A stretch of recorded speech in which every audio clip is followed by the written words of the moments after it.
Jenis perusahaan asuransi. Yang pertama ada perusahaan asuransi jiwa. Apa itu perusahaan asuransi jiwa? Perusahaan asuransi jiwa adalah perusahaan yang akan membayarkan premi dari nasabah ketika nasabah meninggal. Berkaitan pada kematian seseorang, perusahaan asuransi jiwa akan mengikuti isi kontrak asuransi dan memberikan santunan kepada keluarga tertanggung.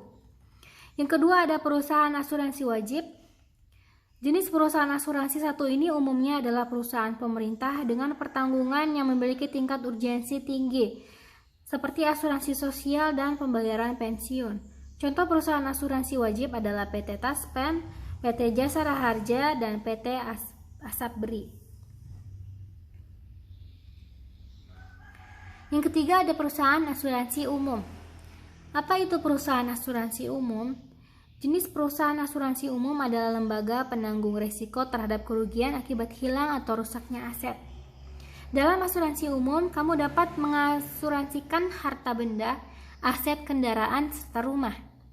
Contoh perusahaan asuransi umum adalah perusahaan yang melakukan perlindungan risiko terhadap asuransi perjalanan, asuransi harta benda, asuransi kecelakaan, serta asuransi rumah. Yang keempat, perusahaan asuransi sosial.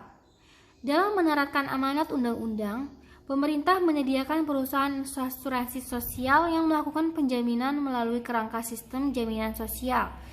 Contoh perusahaan asuransi pemerintah adalah BPJS Ketenagakerjaan dan BPJS Kesehatan.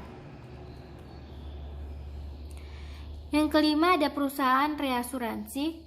Dalam penanggungan risiko nasabah, perusahaan reasuransi dapat mengasuransikan pertanggungannya kepada perusahaan reasuransi.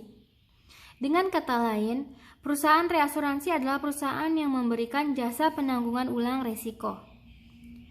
Contoh perusahaan asuransi di Indonesia. Yang pertama adalah PT Reasuransi Indonesia Utama.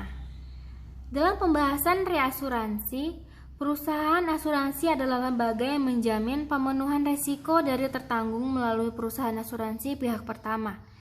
Perusahaan reasuransi di Indonesia yang dibentuk oleh Kementerian Keuangan, Kementerian BUMN, serta OJK merupakan hasil penggabungan dari perusahaan reasuransi sebelumnya.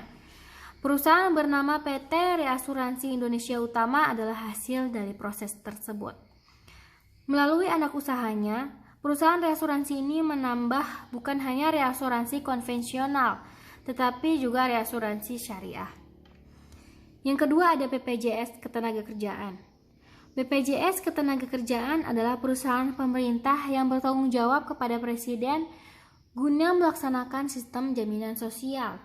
BPJS Ketenagakerjaan bertugas melindungi pekerja dari resiko-resiko sosial dan ekonomi dari adanya hubungan kerja. Nah, itu dia penjelasan mengenai perusahaan asuransi beserta jenis dan fungsinya. Jadi, jenis asuransi apa yang kamu perlukan? Pastikan untuk menyesuaikan dengan kebutuhan dan kemampuan finansial kamu ya. Sekian video kali ini, terima kasih.